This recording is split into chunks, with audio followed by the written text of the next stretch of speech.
తెలంగాణ జాతిపిత ఆచార్య ప్రొఫెసర్ జయశంకర్ సేవలు మరవలేనివని మాజీ మంత్రి అల్లోల ఇంద్రకరణ్ రెడ్డి అన్నారు. జయశంకర్ జయంతి సందర్భంగా నిర్మల్ జిల్లా కేంద్రంలోని జయశంకర్ చౌరస్తాలో ఆయన విగ్రహానికి పూలమాలలు వేసి నివాళులర్పించారు. ఈ సందర్భంగా ఆయన మాట్లాడుతూ తెలంగాణ ఉద్యమ స్ఫూర్తిని ఎంతో మందికి చాటి చెప్పిన గొప్ప వ్యక్తి జయశంకర్ అని కొనియాడారు.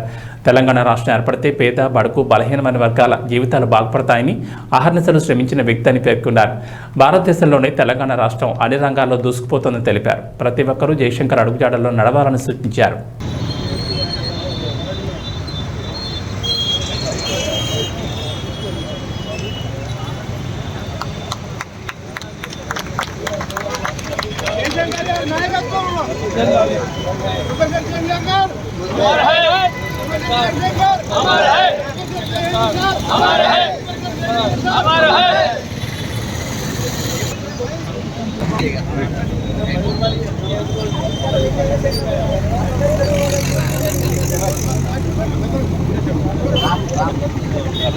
జయశంకర్ సార్ యొక్క 90వ జయంతి సందర్భంగా వచ్చినటువంటి ప్రజాప్రతినిధులకు విశ్వనామన పెద్దలందరికీ ధన్యవాదాలు.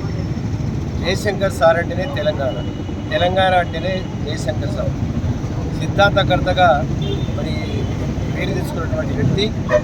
మేము టీసీఎల్ఎఫ్ కన్వీనర్గా ఉన్నప్పుడు ఉస్మానియా యూనివర్సిటీలో ఎన్నో పర్యాయాల విద్యార్థులతో మరి జయశంకర్ సార్ గారు మేము సమావేశాలు ఏర్పాటు చేసి తెలంగాణ ఆవశ్యకత ఏముంది, ఎందుకు మనం తెలంగాణ అడుగుతున్నాం అనే విషయాన్ని ప్రజలకు, యువతకు, విద్యావేత్తలకు, నిరుద్యోగులకు అందరికీ కూడా తెలియజెప్పినటువంటి వ్యక్తి జయశంకర్ సార్.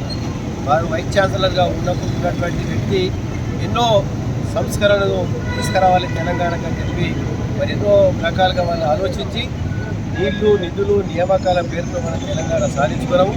ఇవాళ తెలంగాణ సాధించుకున్న క్రమంలో వారు లేకపోయినచ్చు, కానీ వారి జీవిత కాలం ఎప్పటికి కూడా ఈ విగ్రహాలు మనం స్థాపించుకొని వారి యొక్క జయంతి, వర్ధంతిని ఘనంగా జరుపుకోవడానికి అగ్రికల్చర్ యూనివర్సిటీ పేరు మరి ఏదైతే జయశంకర్ సార్ గారి పేరు పెట్టుకొని స్థిరస్థాయిగా ఉండి మరి మనము జ్ఞాపకం చేసుకుంటున్నాము. అదేవిధంగా ఇవాళ తెలంగాణ రాష్ట్రమే భారతదేశంలో ఒక తలమానికంగా మారింది.